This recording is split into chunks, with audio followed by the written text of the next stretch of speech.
Hello students, मैं हूं अभिषेक खंडेलवाल और स्वागत करता हूं आपका ग्रास रूट एजुकेशन चैनल पे। दोस्तों, अगर अभी तक आप लोगों ने चैनल को सब्सक्राइब नहीं किया है तो सबसे पहले चैनल को सब्सक्राइब कर लो ताकि जैसे ही वीडियो अपलोड आप लोगों के पास नोटिफिकेशन आ जाए। दोस्तों, आज का जो हमारा टॉपिक है वो है आपका सेंट्रल गवर्नमेंट। देखो, चैप्टर नंबर 6 हम लोग पढ़ने वाले हैं। ठीक है, सबसे पहले हर चैप्टर पढ़ने से पहले हम लोग ओवरव्यू देख रहे हैं। ओवरव्यू वही चीज़ जो बेस बनाने की हम लोग कोशिश कर रहे हैं।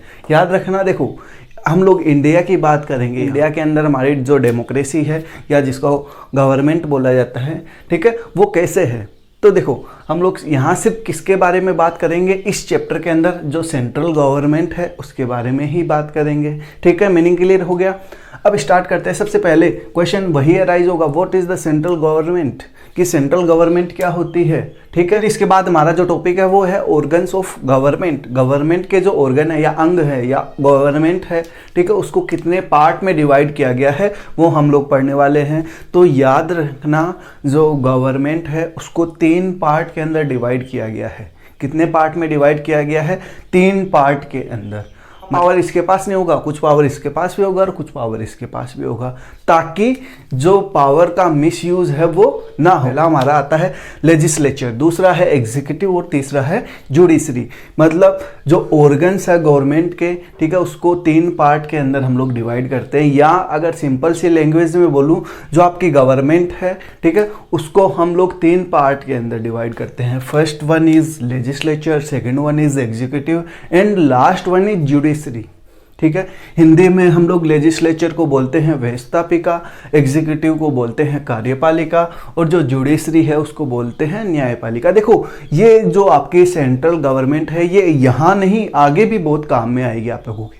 तो इस चीज़ को अच्छे से समझ के चलना। इसके अंदर जो कोई भी डाउट रहता है आप हमें कमेंट के माध्यम से भी पूछ सकते हो। तो देखो, जो हमारा लेजिस्लेचर पोर्शन है, सबसे पहले हम लोग इसके बारे में पढ़ना स्टार्ट करेंगे कि व्हाट इज लेजिस्लेचर। ठीक है, तो जो लेजिस्लेचर है उसको हम लोग 2 पार्ट के अंदर डिवाइड करते हैं।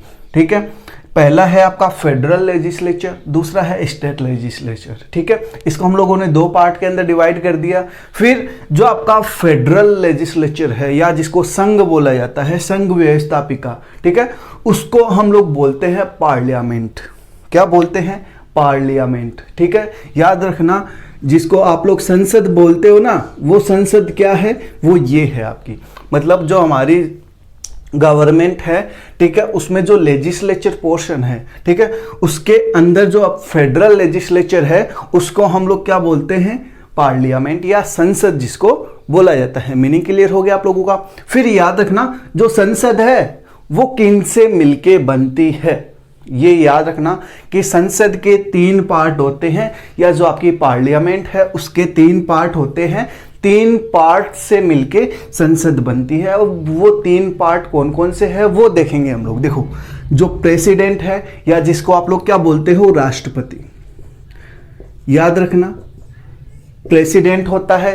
फिर जो आपकी लोकसभा है, आप लोगों ने हाउस वगैरह देखे होंगे, लोकसभा जहां जो एमपी वगैरह इकट्ठे होते हैं, ठीक है, लोकसभा हो गई। फिर आपके पास राज्यसभा हो गई। ठीक है, तो इन तीनों से मिलके क्या बनती है? आपकी पार्लियामेंट या जिसको संसद बोला जाता है।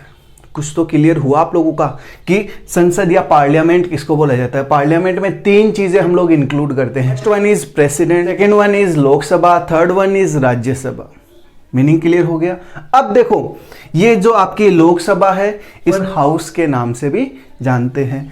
राज्यसभा है उसको हम लोग कौन सी लोग स्टेट्स भी बोलते हैं और अपर हाउस के नाम से भी जानते हैं। ठीक है, मतलब राज्यसभा जो होती है वो लोकसभा से बड़ी है, तो इसीलिए हम लोग इसको अपर हाउस बोल रहे हैं।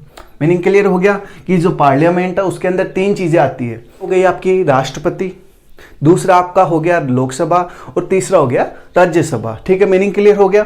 अब देखो, इसके दूसरे क्या नाम है वो हम लोगों ने पढ़ लिया। ठीक है, अब हर एक चीज हम लोग डिटेल के अंदर और काफी अच्छे तरीके से हम लोग सिविक्स के अंदर पढ़ने वाले हैं। ठीक है, तो देखो आगे मैंने कुछ लिख रखा है क्या लिख रखा है कि फॉर्मुलेशन, कैसे फॉर्मुलेशन होती है लोकसभा का, लोकसभा कैसे बनती है। यार आप लोगों ने देखा होगा, हॉल होता है, उस हॉल में बहुत सारे एमपीज वगैरह बैठे होते हैं, एक ऊपर चेयर के ऊपर बैठा रहता है, उसको क्या बोलते हैं, वो मेंबर कहाँ से आते हैं, कैसे उनका इलेक्शन होता है, क्या क्या क्वालिफिकेशन होती है, ये सारी चीजें हम लोग इसके अंदर पढ़ने वाले हैं। ठीक है, मैंने लिख रखा है कुछ, देखो फॉर्मुलेशन कैसे बनती है आपकी लोकसभा, फिर अब मेंबर, इसके मेंबर कैसे इलेक्ट होते हैं, क्या क्या क्वालिफिकेशन होती है, ये सारी चीजें हम लोग पढ़ने वाले हैं। आपने देखा होगा जो हॉल होता है उसमें एक मेंबर होता है, वो सबसे ऊपर बैठा रहता है। ठीक है, उसको हम लोग क्या बोलते हैं, तो याद रखना, उसको हम लोग बोलते हैं स्पीकर।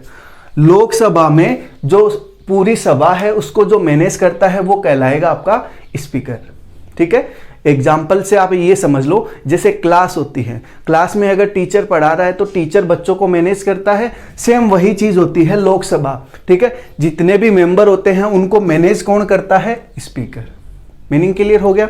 फिर याद रखना, कई बार मान लो स्पीकर एब्सेंट हो जाए, किसी रीजन की वजह से लोकसभा न आ पाए, तो उसकी जगह पूरा काम कौन संभालता है, या तो आप इसको डेप्यूटी स्पीकर बोल दो, आप इसको डिप्टी स्पीकर भी बोल सकते हो। ठीक है, मीनिंग क्लियर हो गया आप लोगों का कि ये पूरा काम कौन संभालता है।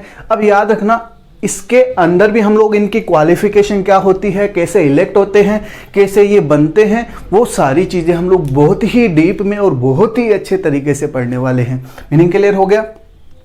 फिर राज्यसभा पे चलते हैं हम लोग। देखो फॉर्मुलेशन कैसे होता है भाई, जो लोकसभा है वो 5 साल के लिए होती है और राज्यसभा 6 साल के लिए होती है। ठीक है, अब उनमें भी कैसे होता है वो सारी चीजें हम लोग पढ़ेंगे। इसमें कितने मेंबर होते हैं, इसमें कितने मेंबर होते हैं, और राजस्थान से भी कितने होते हैं ये भी हम लोग पढ़ने वाले हैं। फिर इसमें कितने मेंबर्स होते हैं, ठीक है, इसके मेंबर क्या कहलाते हैं, ठीक है, चेयरमैन। ठीक है, याद रखना वहां हम लोगों ने क्या पढ़ा कि जो लोकसभा है उसको मैनेज कौन करता है, स्पीकर, यही बोला मैंने। ठीक है, लेकिन याद रखना राज्यसभा जो होती है उसमें जो होता है वो चेयरमैन कहलाता है। क्या कहलाता है आपका, चेयरमैन। जो पूरी जो सभा है उसको संभालेगा वो कहलाएगा चेयरमैन। ठीक है, फिर या तो डेप्यूटी या डिप्टी चेयरमैन, उसकी एब्सेंस में वो। याद रखना इसका फिक्स होता है, इसका जो चेयरमैन होता है वो वाइस प्रेसिडेंट होता है वाइस प्रेसिडेंट। वाइस प्रेसिडेंट जो होता है वो राज्यसभा का क्या होता है, चेयरमैन होता है, फिक्स है वो। ठीक है, यहां जरूर वो इलेक्ट होता है। ठीक है, ये पता चल गया। अब इन सारी चीजों के बारे में पढ़ने वाले हैं कि राज्यसभा का फॉर्मुलेशन कैसे होता है, कैसे मेंबर्स होते हैं, कितने कितने कहां से आते हैं, उनकी क्वालिफिकेशन क्या होती है। ठीक है, वाइस प्रेसिडेंट है, वाइस प्रेसिडेंट के बारे में भी हम लोग पढ़ने वाले हैं। तो ये सारी चीजें हम लोग पार्लियामेंट के अंदर पढ़ने वाले हैं। जो फंक्शंस है, पावर्स ऑफ द पार्लियामेंट, क्या क्या पावर है, फंक्शन है, हम लोग इस चैप्टर के अंदर पढ़ने वाले हैं। फिर है एग्जीक्यूटिव, या जिसको हम लोग कार्यपालिका बोलते हैं। तो देखो जो कार्यपालिका है उसमें हम लोग किन किन को इंक्लूड करते हैं, प्रेसिडेंट को, प्राइम मिनिस्टर को और काउंसिल ऑफ मिनिस्टर्स को। ठीक है, ये सारी चीजें हम लोग एग्जीक्यूटिव के अंदर पढ़ने वाले हैं। ठीक है, सबसे पहले हम लोग पढ़ेंगे प्रेसिडेंट के बारे में कि प्रेसिडेंट कौन बन सकता है, क्वालिफिकेशन क्या होगी, ठीक है, कैसे इलेक्ट किया जाएगा, वो सारी चीजें हम लोग प्रेसिडेंट के बारे में पढ़ने वाले हैं। फिर आपका प्राइम मिनिस्टर, देखो याद रखना जो प्राइम मिनिस्टर वो कैसे इलेक्ट होता है, ठीक है, क्वालिफिकेशन क्या होती है, ठीक है, उसके पावर्स क्या होते हैं, ठीक है, क्या क्या फंक्शन होते हैं, वो सारी चीजें हम लोग इस चैप्टर के अंदर पढ़ने वाले हैं। फिर काउंसिल ऑफ मिनिस्टर्स, देखो जो काउंसिल ऑफ मिनिस्टर्स है वो 3 टाइप के होते हैं, कैबिनेट कौन से होते हैं, स्टेट कौन से होते हैं, डिप्टी कौन से होते हैं। तो ये सारी चीजें हम लोग कहाँ पढ़ने वाले हैं, इस चैप्टर के अंदर पढ़ने वाले हैं भाई। President, prime minister, council of ministers हो गया, प्रेसिडेंट हो गया, वाइस प्रेसिडेंट हो गया, स्पीकर हो गया, चेयरमैन हो गया, कैसे इलेक्ट होते हैं, कैसे क्वालिफिकेशन होती है, वो सारी चीजें हम लोग इस चैप्टर के अंदर पढ़ने वाले हैं।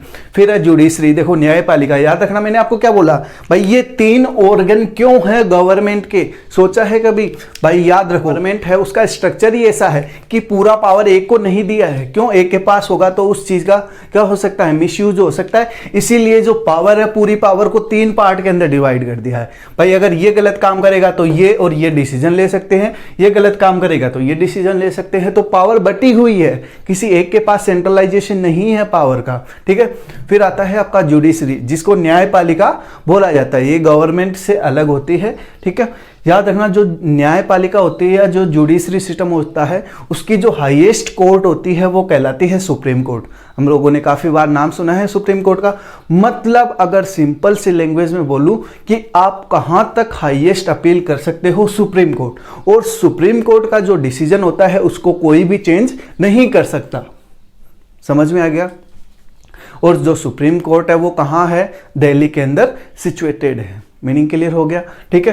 फिर इसके पावर क्या है, फंक्शन क्या है सुप्रीम कोर्ट के, वो भी हम लोग इस चैप्टर के अंदर पढ़ने वाले हैं। देखो जो सिंगल ट्रांसफरेबल वोट सिस्टम है वो क्या है, ठीक है, इनको कैसे वोट जाते हैं वो हम लोग पढ़ने वाले हैं।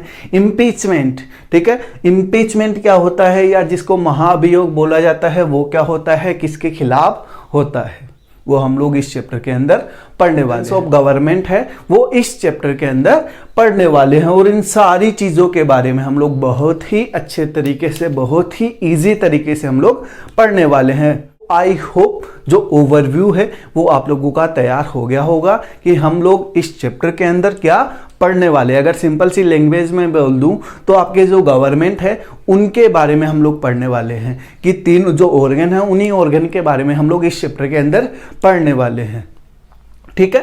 तो अगर आप लोगों का ओवरव्यू तैयार हो गया है इस चैप्टर का तो मेरे को कमेंट करके जरूर बता देना। सारे टॉपिक्स को हम लोग आगे जैसे जैसे वीडियोस आते रहेंगे उनमें हम लोग कंप्लीट करते जाएंगे। देखते रहिए और जुड़े रहिए हमारे यूट्यूब चैनल ग्रासरूट एजुकेशन से। और दोस्तों आप हमें इंस्टाग्राम पे भी फॉलो कर सकते हैं। हमारी जो इंस्टाग्राम आईडी है वो है ग्रासरूट एजुकेशन। तो अगर आप लोगों को वीडियो अच्छा लगा हो तो वीडियो को लाइक करें, चैनल को सब्सक्राइब करें और दोस्तों के साथ शेयर जरूर करें। Thank you.